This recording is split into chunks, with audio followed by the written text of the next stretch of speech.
Hello everyone. In this lecture we are gonna study the cylinder block. The cylinder block houses the areas where combustion takes place. It's normally a one-piece casting that is machined so that all parts contained in it fit properly. Blocks may be cast from different materials such as iron, aluminum, and magnesium. A few engine blocks have an exterior made of magnesium and the interior of a cast iron insert.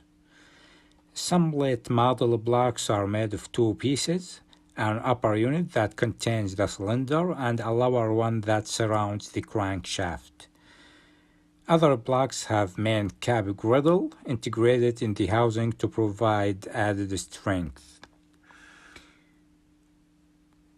Cast iron blocks are very strong but heavy. Many engines have an aluminum block to reduce the vehicle's overall weight. Certain materials are added to aluminum to make it stronger and less likely to wrap from the heat of combustion. And the cylinder walls of aluminum blocks may be treated with a special coating or may have a sleeve or liner to serve as cylinder walls. Also, we'll move to the cylinder liners. Most aluminum blocks have cylinder liners. The liners are normally made of a cast iron alloy. On some engines, the liners can be replaced and/or machined if they are damaged. Most are very thin and can't be served, and the block must be replaced if the walls are damaged. Liners are pressed into the block or placed in a mold before the block is cast. The liners have ribs on their outside diameter, and these ribs hold the liner in place and increase its ability to dissipate heat to the block. There are two types of sleeves, wet and dry. The dry sleeves is supported from the top to bottom by the block. The wet sleeve is supported only at the top and bottom. Coolant touches the center part of a wet sleeve. As well, we have the lubrication and cooling.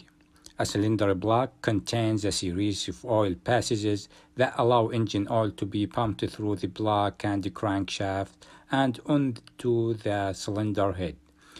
Water jackets are also cast in the block around the cylinder bores, and coolant circulates through these jackets to transfer heat away. Some engine blocks are cast with a plastic spacer for the water jackets, so the spacer provides a uniform distribution of heat throughout the cylinder by directing the flow of coolant toward the normally hotter areas. For example, a spacer is used to direct coolant away from the center of the cylinder and bore to the top and bottom of the bore.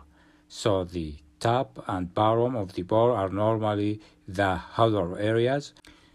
So suppressing the coolant flow to the center may result in the center having the same temperature as the top and bottom.